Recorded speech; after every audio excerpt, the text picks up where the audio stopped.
welcome to the Dividing Line. A little late start there, but we had to, bow down and kiss Bill Gates' ring again. It happens. It even happens to Macs, just not nearly as often as it happens to Windows. But anyway, here we are. We'll just go till 6 minutes after 4 o'clock in the Mountain West, and that'll make everything work. A couple of days ago, I think it was Monday, I think, possibly, I listened to a debate while I was riding between Dr. Peter Kreeft and Dr. David Boonin, who teaches up in Boulder, a philosopher there. And it was on the subject of abortion. We haven't discussed abortion in quite some time, and so having about 2.5, 3 weeks earlier than that, I was I don't know why I was in the Northwest Valley, but I was listening to Catholic Answers Live, which I do listen to every once in a while, not regularly, but if it happens to be on, it's always good to redeem the time, and for me, that involves studying what other people are saying. Anyway,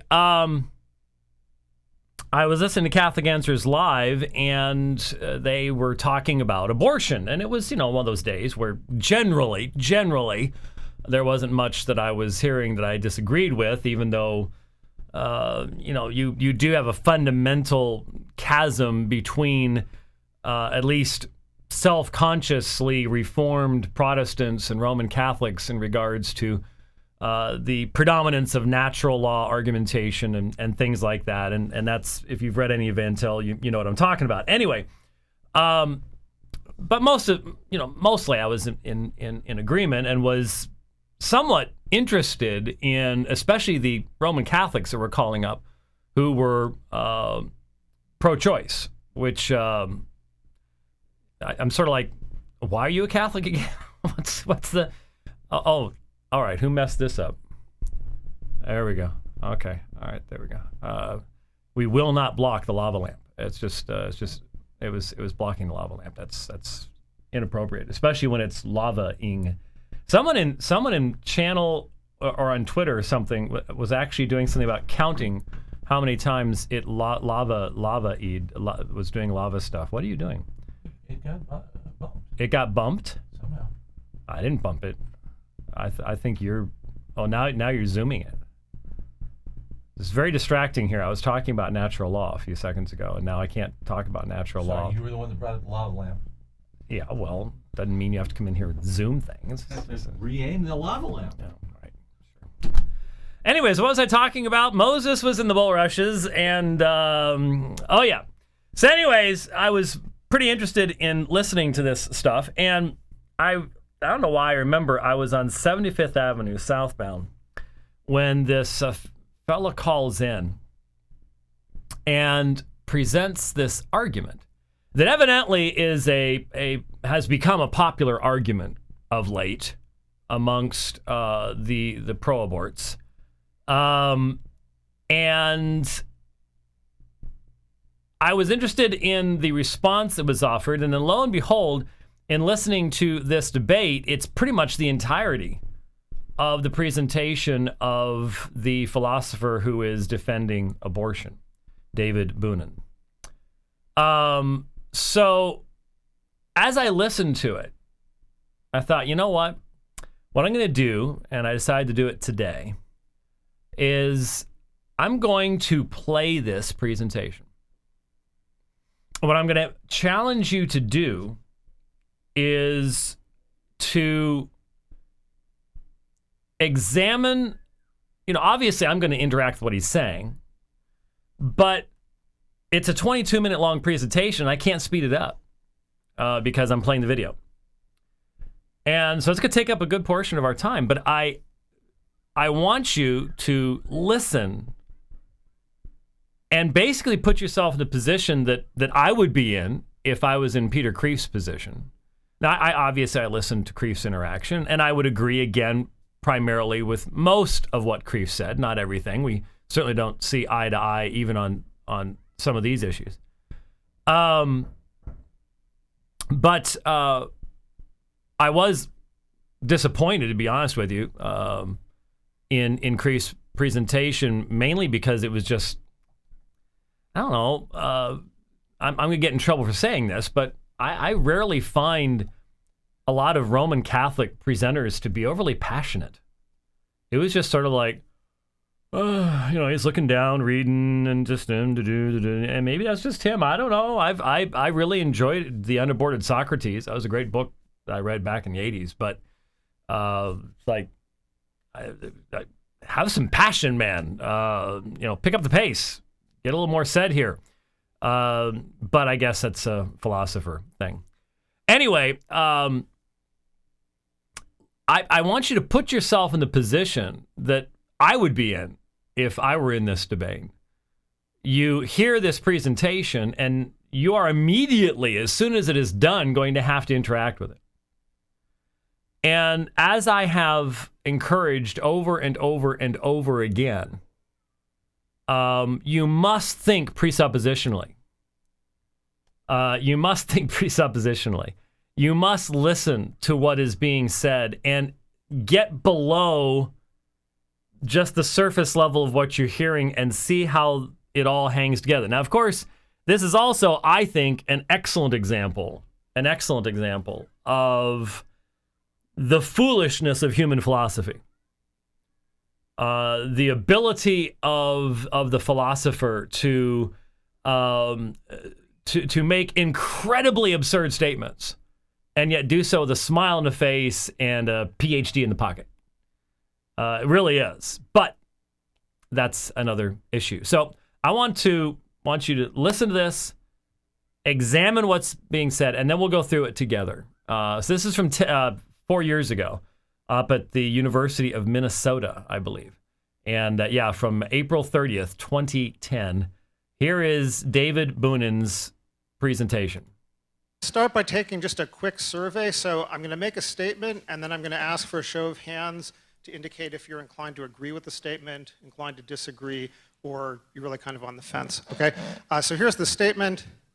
The typical human fetus, or unborn child if you prefer, has the same right to life as a typical adult human being. So let me just repeat that. Well, hold on. I didn't say which was coming first, agree or disagree, so hold on. Okay, so the claim is, but I'm glad to see there's so much enthusiasm here. So the claim is at least the typical human fetus has the same right to life as the typical adult human being. Okay, now raise your hand if you're inclined to agree. Okay, raise your hand if you're inclined to disagree. Okay, is this a typical Minnesota audience? I'm not quite sure. No? Okay, raise your hand if you really find yourself kind of on the fence here. Okay, thanks. Now, if you follow the public debate about abortion at all, I think two things are going to be clear about the claim that I just referred to. The first thing is, if you follow the public debate, I'm not talking about the academic debate, but the public debate on abortion, the public debate on the moral permissibility of abortion turns almost exclusively, if not exclusively, on the status of that claim, okay? People who are opposed to abortion say, yes, the fetus does have a right to life.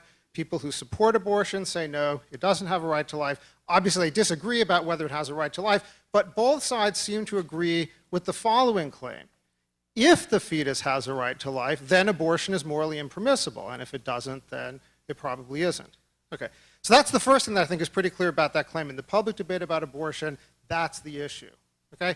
The second thing that I think is pretty clear is that debate seems interminable, right? So one side says, yes, it does, the other side says, no, it doesn't, and so forth. It doesn't look like anytime soon everybody's going to agree either yes, it does, or no, it doesn't. Okay, so it would be nice if there was some sort of argument that could point towards some conclusion about the moral permissibility of abortion that didn't require first having everyone agree about whether the fetus has a right to life or doesn't have a right to life, okay?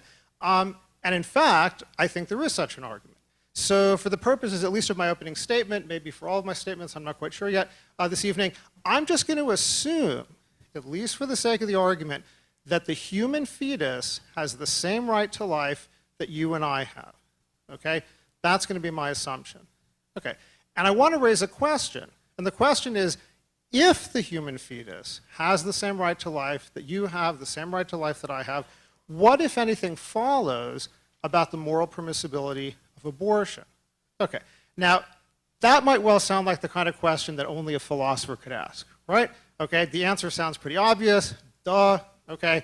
Obviously the fetus is alive, obviously abortion ends the fetus's life. If the fetus has a right to life, then abortion is morally impermissible.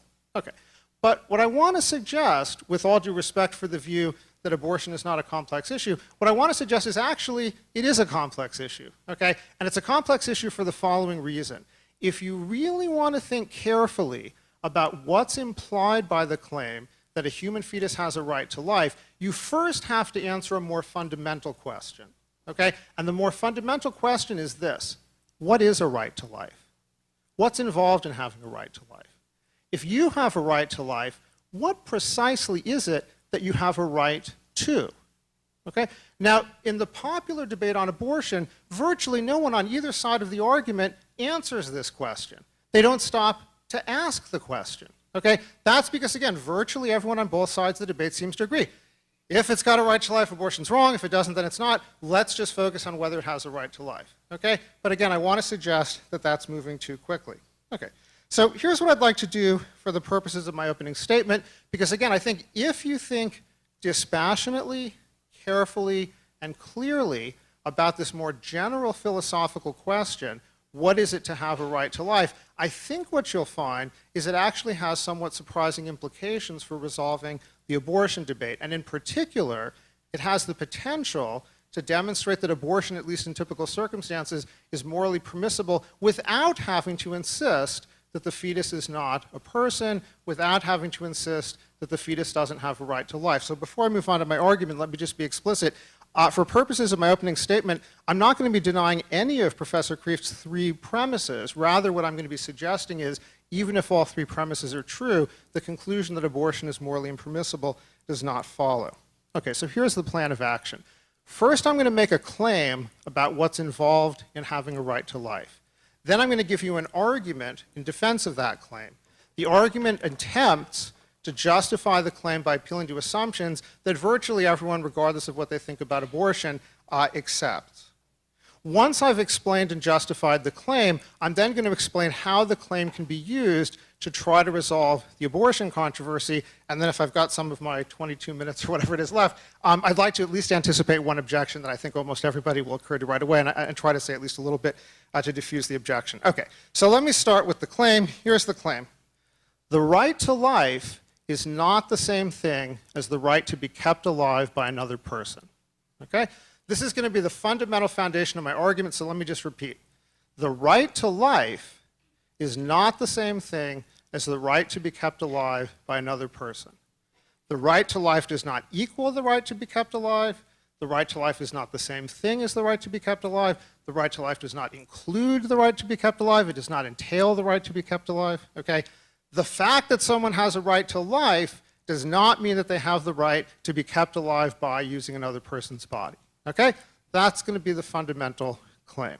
All right. Now let me give you a little argument that's designed to support that claim. The argument, is based on a hypothetical example. So here's the example. I'm dying. Okay?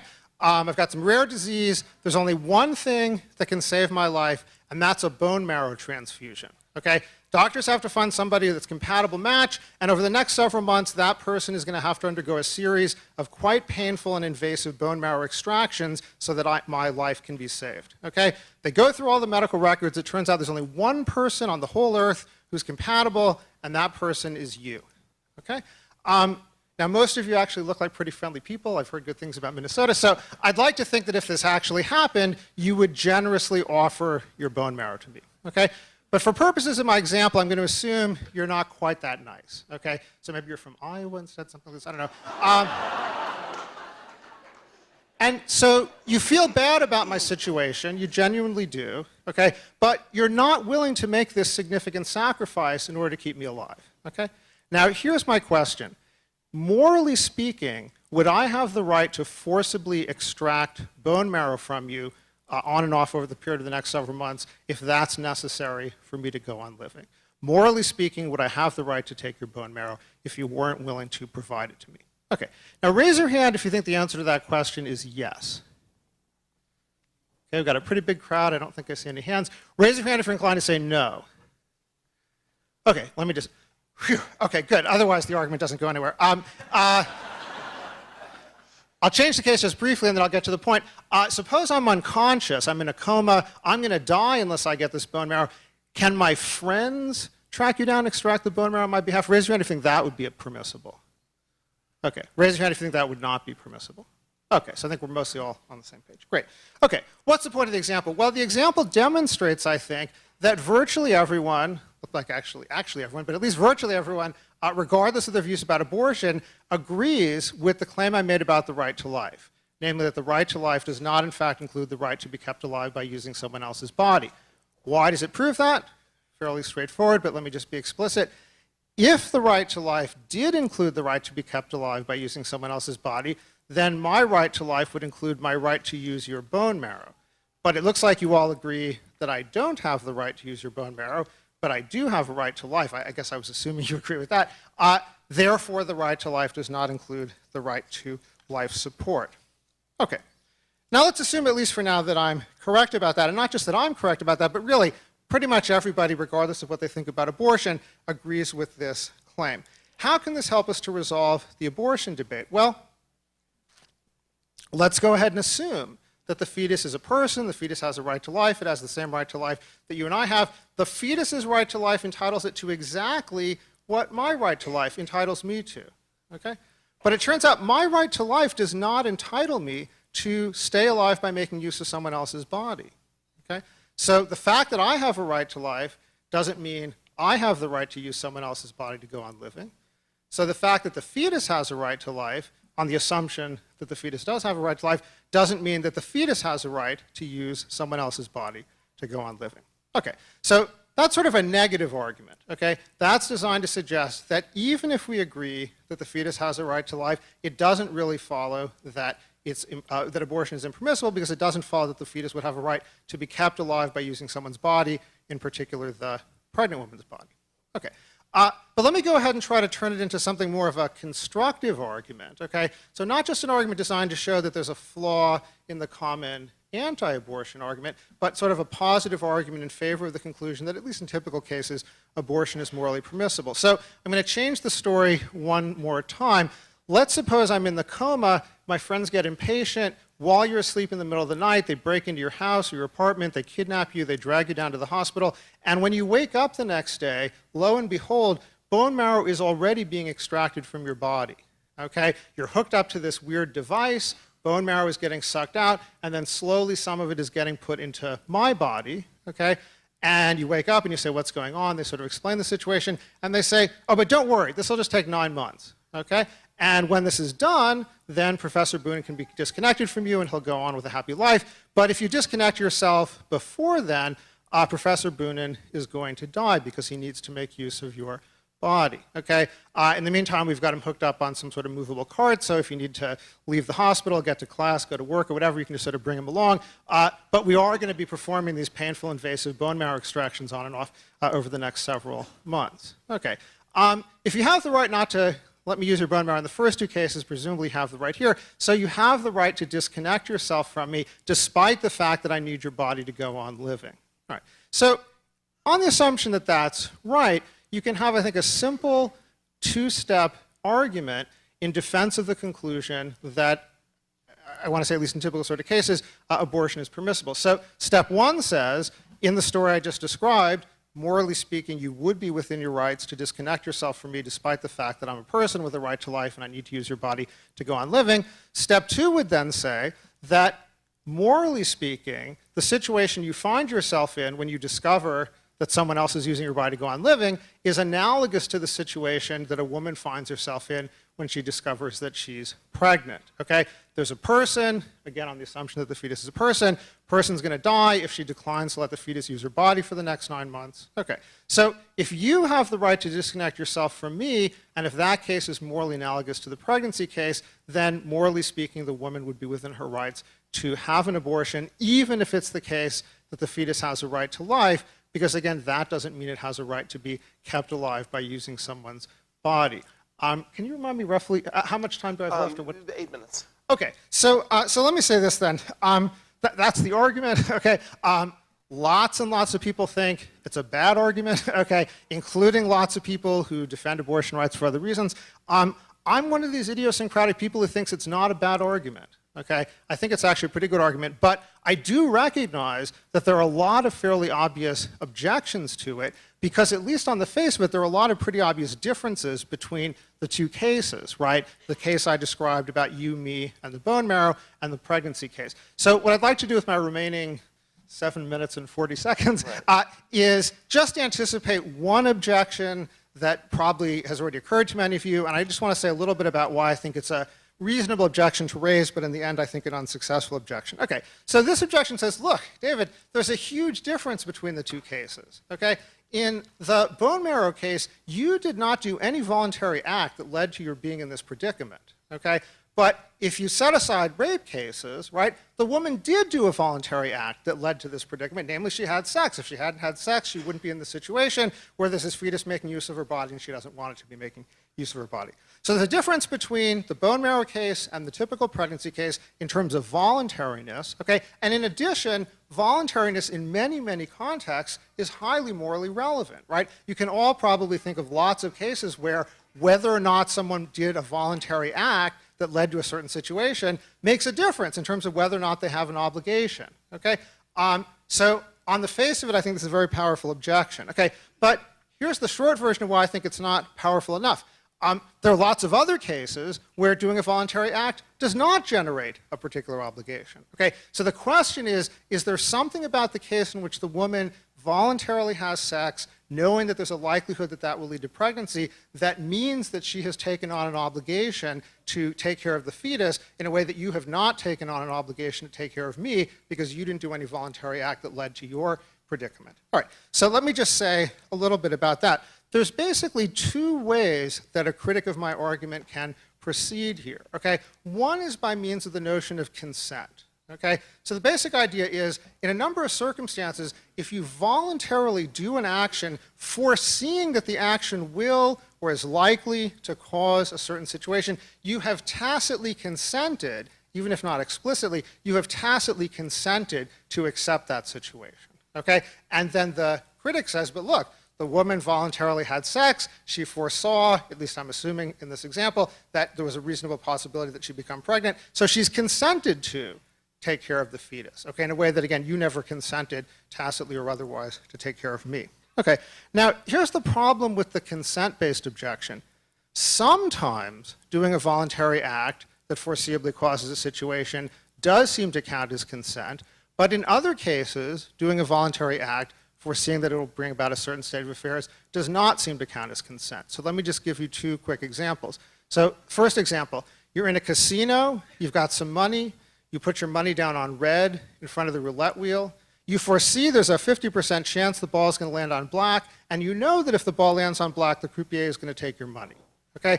In that case, I think virtually everybody's going to agree. Even though you didn't explicitly say, Mr. Croupier, you can have the money if it lands on black, tacitly, by putting the money down, you've consented to the state of affairs that he ends up with the money if it lands on black. Okay. But now here's a second case, okay, where someone also does a voluntary act foreseeing that the result might be that someone else will end up with their money. A woman's considering going on a walk in a neighborhood. People warn her it's a dangerous neighborhood. There's a 50% chance she'll get mugged, and she goes anyhow. And sure enough, she gets mugged. Okay? She voluntarily put herself in the situation foreseeing that it might well result in the mugger having her money. Okay? Does voluntarily going on the walk mean that she's consented to let the mugger take the money? Okay, then presumably we all say no. So sometimes doing a voluntary act where you foresee that you'll end up in a certain situation does seem to count as consent, and sometimes it doesn't. So the key question is, what should we say about the pregnancy case? Okay, to make a long story short, and I do think it's a long story, I do think these are complicated issues, if what you don't like about my bone marrow story is that you didn't do a voluntary act that led to your being plugged in, let's just change the story. I'm lying there comatose in the hospital. You walk in the room. The doctor explains, David needs your bone marrow for several months to go on living. And suppose you walk over and voluntarily plug yourself into me. Okay? You voluntarily connect yourself to the device that's going to start extracting the bone marrow. Okay. Well, now there is something you've consented to. You've consented to the fact that right now the bone marrow is being taken out of you, right? But have you consented by that act to continue letting me use your bone marrow for as long as is necessary? If after an hour or two you decide this is worse than I thought, it hurts more than I expected, I don't want to do this anymore, do we think that because you started helping me, you've consented to continue helping me for as long as it takes, okay? And I think if you think about other sorts of cases where people voluntarily begin to help someone, so you give a homeless person a meal, does the act of giving him the meal mean you've now consented to keep feeding him for as long as it takes for him to go on living? Okay. In other contexts, I think we think the answer is no. So the short answer here is yes, there is this difference between the two cases, but I think if you think it through carefully, what you'll conclude is the difference isn't strong enough to undermine the argument. Do I have time left? Yes, you do. 2 minutes. 2 minutes. Okay. What can I say in 2 minutes? Probably not a whole lot. So let me say this. There are other differences between the case that all of you seem to agree about, the case where you have the right to disconnect yourself from me, and the case that you, among yourselves, disagree about. That's the case of the pregnancy. I think it's a pretty long and complicated task to go through the differences, try to work your way through the question of whether they are or are not relevant. Are they relevant enough to undermine the argument? So maybe I'll just wrap up my opening statement by saying, I would be shocked if anybody were convinced by what I just said to change their mind about abortion. That would strike me as irresponsible. I certainly wouldn't be convinced by the argument just by that brief exposure to it. But what I hope you're at least convinced of so far is there is more to the story than just trying to decide whether the fetus has a right to life. It's at least not obvious that just because the fetus has a right to life, it has a right to make use of the woman's body if she doesn't want it to. So maybe I'll just stop there. Okay. We'll let things. I'm too. I sympathize. Okay. They then had a few questions. There will be more clarification by Boonin in the rest of the encounter, to the point where basically he ends up saying that he would feel that any child that is viable should not be aborted. And so, but he gets there in a rather circuitous route, as you can tell. That's just sort of how, from a Christian perspective, vain philosophy works. But anyway, there you have the presentation. I've been watching a lot of the comments in the chat channel. And someone says, this sounds like the guy's first debate. Doesn't seem to have prepared his opening statement very rigorously. That is not my experience. I have debated many people who are accomplished debaters, and they still don't seem to do their homework. And it is a rarity for me to encounter someone who actually times their opening statement, who actually has a conclusion to their opening statement, who isn't always going, how much time I got left? I mean, I've debated people. I've debated Jerry Maddox. How many times have I said to Jerry Maddox, I'm going to buy you a timer? Because it's like, how much time I got? So no, I would not actually take that away. As you were listening, there were certain obvious objections that came up, but again, my request was that you think presuppositionally. My hope is that as you listened to that, that what you were really noting down, making mark in your mind, whatever, was the fundamental importance of worldview analysis. And from the Christian perspective, the clarity and the power of having a biblical worldview, having the Bible as a revelation from God that so clearly speaks to the human condition, lays out for us fundamental truths such as the beauty and natural state of motherhood. Once you have those things, then you have a solid foundation upon which to avoid having to create a patchwork quilt of ethical and moral statements that are based upon analogies that all of us just naturally go, he's reaching there. What do we really have to sit around doing these kinds of thought experiments to know what life is?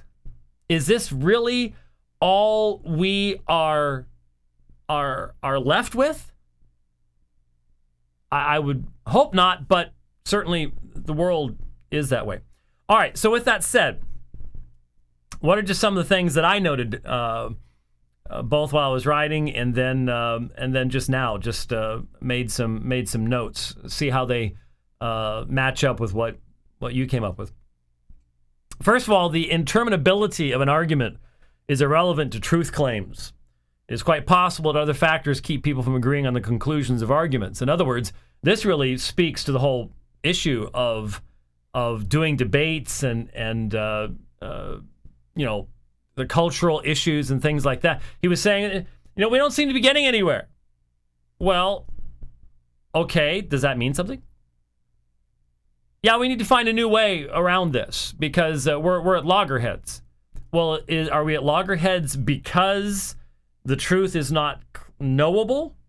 That we don't have enough information? No. In fact, I would argue that in reality, what we are seeing today is such a massive amount of information that demonstrates beyond all question the humanity of the preborn child, all the DNA and genetics and the developmental biology that we now know that we didn't know only a matter of decades ago. That as Albert Mohler has so very clearly expressed more than once, one of the greatest dangers to the pro-abortion movement are ultrasounds. We have an entire generation of people now who are watching as children. They saw their siblings or themselves up on the refrigerator as that. It used to be very grainy, black and white, that type of there we go. That you only see that much because of the way it was. Now it's 3D and color and all the rest of this stuff. And we have an entire generation that goes, that was me in that picture, and that's my brother, and that's my sister. And the idea, the greatest argument against abortion would be transparent wombs. And now we basically have transparent wombs with the technology that we have now. And so there truly is no excuse any longer for this barbaric practice. And so the defense of it will always be dehumanizing to man. We'll get into that a little bit more. But the point is, just because there are other factors from the Christian worldview, we recognize there are other factors that have resulted in this loggerhead. But it has nothing to do with the clarity of the truth. It has nothing to do with the arguments. It has to do with the fact that there are people who want to have a mechanism whereby they can indulge their sexual desire and then avoid the natural result of that indulgence. And they don't care if that involves murder. That's how wedded to their own sin and rebellion they are. So he then makes the argument, the right to life is not the same thing as to being kept alive by another person. And obviously, as soon as that issue was raised, and then you saw the bone marrow thing, this seems to be the big illustration now that's, I don't know when it popped up, but like I said, I heard it on the Catholic Answers Live thing. Then it was Boonin's primary presentation here. So it seems to have developed in the not too distant past. Just a few obvious issues to to look at that. First of all, each and every one of us has gone through gestation. It's a natural phase of life, a necessary phase of life. Each one of us has experienced it. And that must be kept in mind, because the only people who are making the argument that that period of life is somehow unnatural and in fact paralleling it to disease and talking about disconnecting without then being very open and saying killing are people who survived that period of gestation, whose mothers did not choose to end their lives at that point in time. And I really have to wonder about people who utilize their God-given intellect in light of what we know about human development today to make this kind of argument and not recognize, that was me. That was me. Secondly, this argument is fundamentally based upon playing games with dependence. A 3-month-old child, post-birth child, 3 months since birth. A 3-month-old child cannot care for itself, and if it was abandoned, would die. In the vast majority of human history, and even the vast majority of human experience, even to this day, that child is fed at the mother's breast, and hence is still dependent upon the mother's body even after birth. And hence, though he will try to address this later, I think he fails horribly. Faceplant fails to avoid what he recognizes is the absolute necessary corollary to his argument. He specifically says, I am not arguing this. Doesn't matter. He fails to avoid the necessary consequence, and that is this argument is fully supportive of post-birth abortion, infanticide. No question about it. He tries to throw in some ad hoc way of getting around it, but it's just painfully obvious that as he's presenting this, that his whole presentation of the bone marrow transplant stuff clearly would support the concept of infanticide. I mean, Peter Singer would go, hey, you're great, man. Don't try to step back from that. This is super. This is great. This is cool. A 3-month-old child cannot care for itself. If it was abandoned, would die. Each of us is, to greater or lesser degrees, especially dependent upon our age, dependent upon others. Personhood cannot be determined in this way, though that is clearly what is happening in the euthanasia movement. As Dr. Kreeft himself has pointed out, though I don't know that he got to it. I think he did here in just a few minutes. I think he did, if I recall correctly. But as Dr. Kreeft has pointed out, we are, for example, are we less persons when we are unconscious while sleeping than while conscious? Because we're certainly more dependent upon others when unconscious. I am dependent upon someone not breaking into my home and killing me in my bed while I'm asleep. At that point, what if I'm in a coma? Am I less of a person? I've had a number of surgeries. When I was under the effect of anesthesia, was I less of a person because I was completely dependent upon others? These are questions that obviously make the parallels quite questionable. There is no meaningful, logical, moral, ethical, or if I may use the term human parallel between the bone marrow scenario and motherhood. Now, that's a term that has fallen out of favor in our society, but there was a day when motherhood was something that was considered very honorable and a high calling. And woe to any nation when that changes. And it has changed for this nation. It has changed. He didn't use that phrase, but the only way this kind of argument can possibly progress is by paralleling a cold hospital room with its machines and tubes with the beautiful design of the woman's body and the miracle of pregnancy. That's the only way you can do it. That's what he's doing. And men, if you're not a dad, if you weren't involved, even if you are a dad, but you weren't involved in the pregnancy, you're a baby daddy. I'm not even sure that we should use the term daddy for that. But if you haven't, put the hand on that womb and just had that experience, I'm not sure if you can fully understand this. And certainly as a man, I cannot fully understand what my wife said to me, what my daughter has expressed in the birth of her child. But I just naturally believe that because we're made in the image of God, it takes, brainwashing. It takes an external, deceptive form of argumentation applied over time to remove from our minds the recognition of the beauty of God's creative design in fatherhood and motherhood. It requires Darwinism, it requires naturalism, and it requires the public educational system.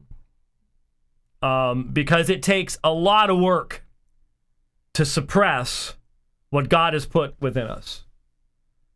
And to get someone to the point of being able to parallel the cold, sterile hospital room with the machines and the tubes, with the beauty of the developing child in the mother's womb, and the relationship that woman has with that child, even before birth,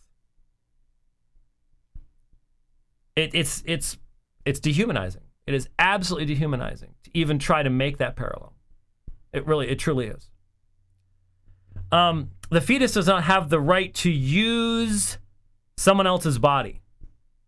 That argument, which he stated, is a fundamental violation of everything we know of human existence. No experientially and no intellectually, scientifically. As I said, it's an argument used only by those who have already successfully used someone's body to make it through that particular period. The only way to disconnect the child, that's the terminology he used. The only way to disconnect the child is to kill the child. Now, he later on will say, if we theoretically, hypothetically developed a means by which we could remove the fetus without killing the fetus once it is viable, and of course viability keeps going farther and farther back, then that would be what we would have to do. Of course, he knows in the vast majority of abortions performed in the world today, that's not what happens, even though certainly his argument would fundamentally undercut President Obama's support for partial birth abortion, which is really nothing less than infanticide. It is barbaric on a level that is just morally and ethically repulsive. I personally cannot have respect on any level for the moral and ethical understanding of anyone that could actually think that it is appropriate to deliver the body of a child and then stick scissors in the back of its head and suck its brains out. Such a person is a moral pygmy on any level. And I have I want to make sure it's clear, zero respect for anyone who says that. Well, it must mean you're a one issue voter. Well, if you are such a moral and ethical pygmy that you can't get that part, yeah, that's won't vote for you for dog catcher. I respect dogs too much. Just so you get the idea there. And that's a moral, ethical, and religious statement. To disconnect the child is to kill the child. That's painfully obvious. the relationship of the child to the mother is natural. The natural, unnatural barrier in this argument must be respected and recognized. In 99.5% of the cases, it is a chosen and voluntary relationship. Up until this morally and ethically challenged generation, it was understood that engaging in sexual behavior has consequences. It places a moral constraint upon you. It places a moral weight upon you.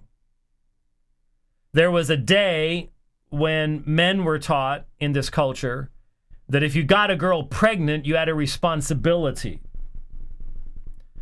The foundations of that have been washed away. Once again, Darwinism, naturalism. Because one animal in the Darwinian scheme does not have any responsibility to another animal in that way. It's hey, get your genotype out there, man. You know, that's pretty much all Darwinism left us with. And I know. Well, but you know, all of our morals and ethics actually have genetic bases because, you know, if you do this, then maybe you'll have more offspring. Oh, please. Anyway, in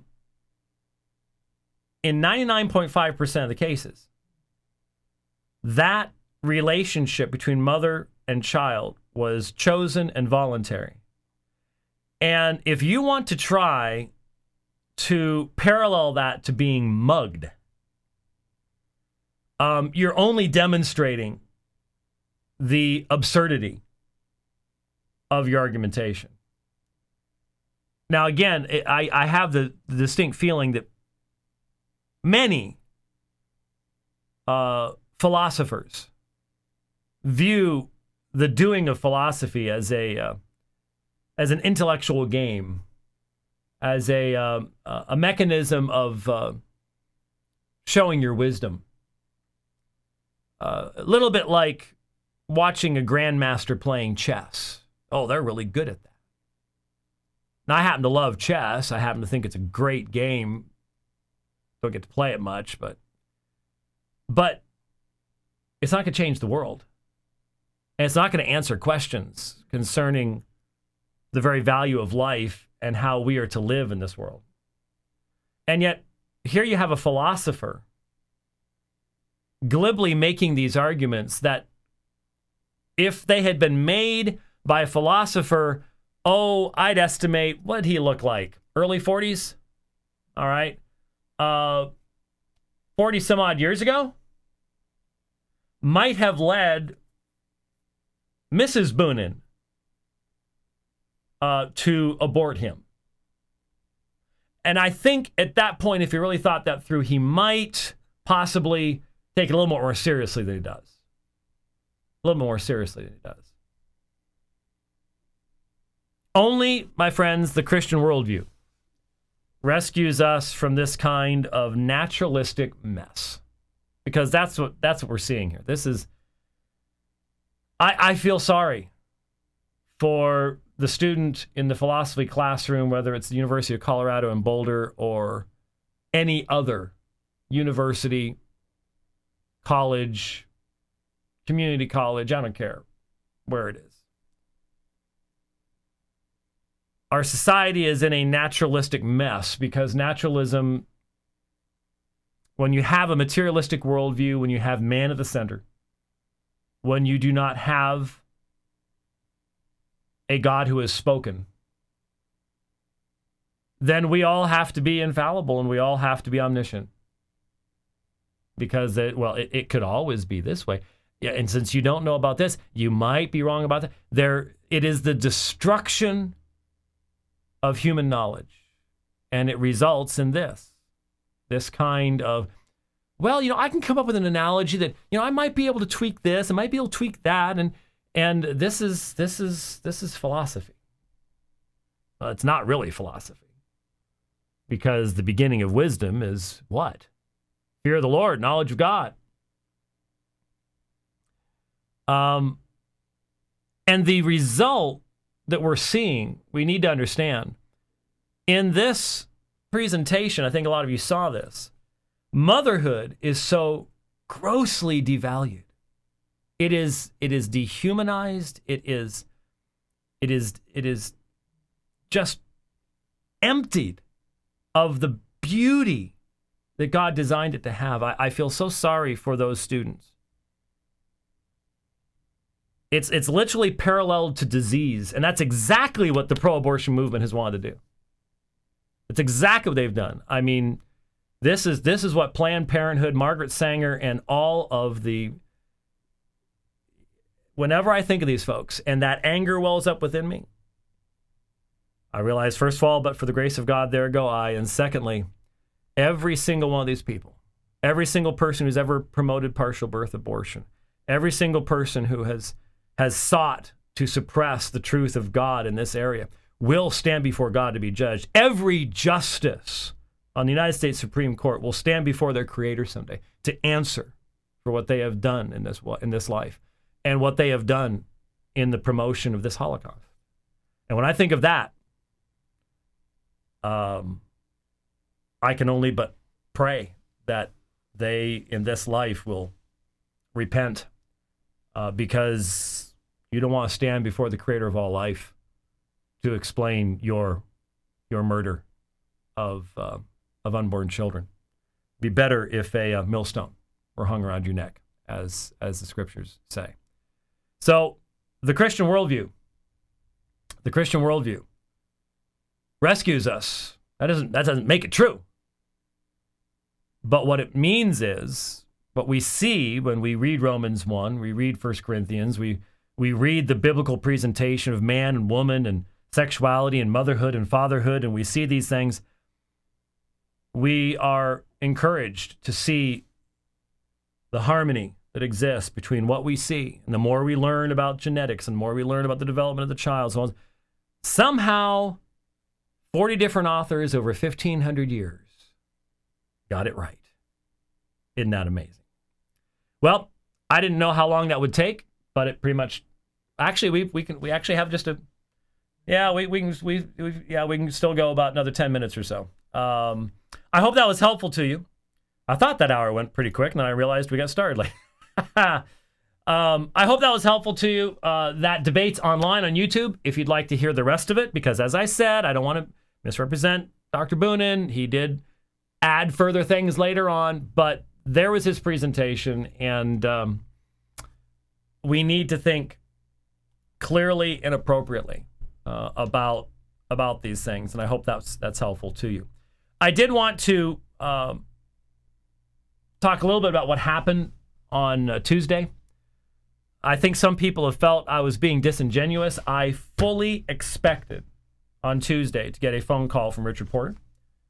I had blogged what he had said to me, or he said, you remove that and I'm not going to go on, or I'm not going to go on. So what I did is I just put everything he had said and said, you know what? He didn't say, I don't do anything for the kingdom. Here is what he said. And I think I was pretty accurate in understanding what he was saying. The nice thing would have been to just a single tweet saying, forget it, I'm not going to do it. Didn't do that. Somebody, well, you're naive to think you would go on. Well, no. Let's just listen again to what he said. You tell me. He contacted me. I didn't know who he was. Never heard of him before. He contacted me May 10th, and he said, Craig toppled Paul Helm. He would eviscerate you. Calvinism is not biblical. Have a nice evening. All right, so I didn't contact this man. I didn't go looking for him. He contacted me, and those are pretty aggressive words. They're not overly respectful. I didn't know who he was. Maybe he's a high-powered guy. Maybe he's a teacher someplace. Maybe he's got a lot of experience. I don't know. So he went on. He said to Kai Logan, incredulity isn't an argument. Grounding objection fails. And then he said, well, Craig isn't too big on debates with, this is to me, with believers, particularly ones who aren't respected academics in the relevant areas. It says, that's another fact. He does more for the kingdom than you could ever dream of. Get off his case. That's pretty personal. Wouldn't you say that's pretty personal? I respond by saying something about his emotions, and he said, I'm fine. I'm just tired of you and the damage you do to God's kingdom. Now remember, the one thing he objected to is the saying I said in my brief little summary that I don't do anything for God's kingdom. The reality is he says, the damage you do to God's kingdom, it was actually stronger than how I reported it. So how dare I be nice? You're the sound of one hand clapping. That's, again, what if I was speaking of someone else like this? I mean, I would have people coming after me like anything. He says, your critiques of Molinism are awful, hence why scholars won't interact. Vide, Flint, Fredoso, or Keithley. That's nice. Absolutely. Why not reach out to Fredoso, Flint, or Keithley? Then I asked, would you come on? He says, what day, time? Stop harping on Craig. Middle knowledge is in the Bible, hence Molinism easily follows from that. Are you a compatibilist? I remember asking him, you don't know that? How can you say he would eviscerate you if you don't know that I'm a compatibilist? And his response was, I just think you lack the philosophical training to do good systematics. So obviously you need to be philosophically trained to do good systematics. That's my honest opinion. Calvinism is not biblical. You don't write for academic journals and publishers. Not a knock, just a fact. Neither does Ravi. He's awesome. I want to know what position you currently hold. Fair-minded people change views often. Oh, wait. Which was basically saying I'm not fair-minded. You're just not a clear thinker in these matters, in my view. Craig isn't the only Molinist, sir. I'm more Flintian. That's nice. One of the questions I wanted to ask him is, okay, how specifically does Flint's view differ from Craig's view so as to answer the objections that I've made? And I had a few resources sitting here, Molinism, the contemporary debate, Persick's edited work that has Flint and a number of these others in there, and had others queued up, ready to go over here. Didn't move them since then. Of course, we have The Only Wise God, and of course, Keithley's book starts off by saying, if you want a fuller discussion of these things, see this. Okay. Here's Flint, Divine Providence. There's Fredoso with Molina, and Middle Knowledge. So, we had a few things here. I had to ask some questions. So I asked him, what has he written? What has he published? And he says, I've never said I'm a theologian. I have no published works. Still be glad to show you why your philosophical theology is bad. My first question was going to be, okay, could you please define what philosophical theology is? Because I'd like to know. I know what biblical theology is. I know what systematic theology is. What's philosophical theology? And how is it related, because this man's an apologist, how is this related to divine revelation? That was going to be one of the questions I was going to ask. We don't get to ask that. So then he asked when the show was, et cetera, and there we go. And said, sounds good. I look forward to it, was the last thing he said there. Then, as I said, once I posted the blog on the dividing line, he came back and said, if you don't take that down, I'm not going to be on. And so I posted a second article where I provided most of those quotes and said, okay, here's what he actually said. And since his objection was, you're misrepresenting me, if I gave everything he said and quoted exactly, how can I be misrepresenting you?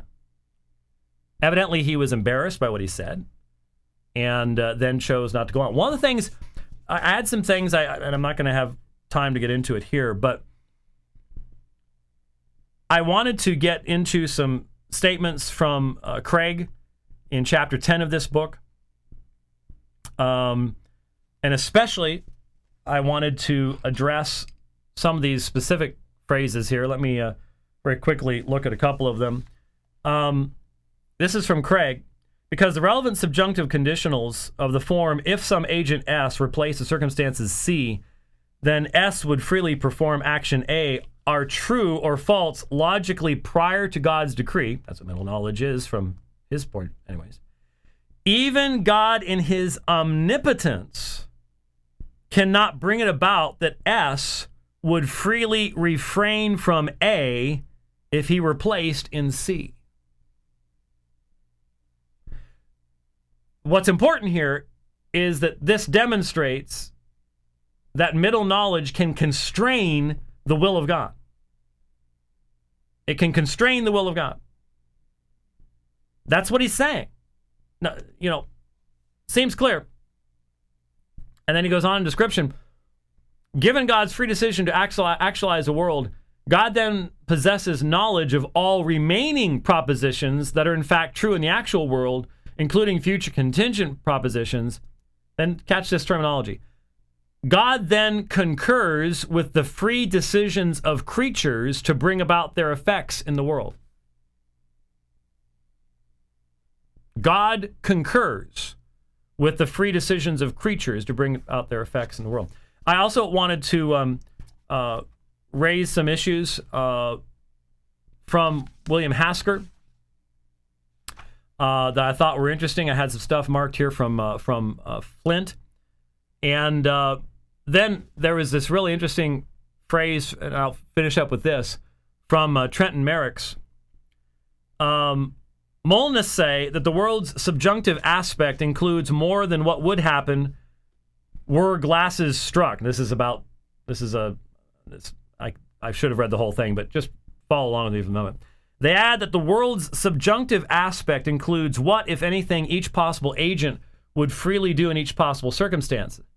This is the fundamental commitment of Molinism.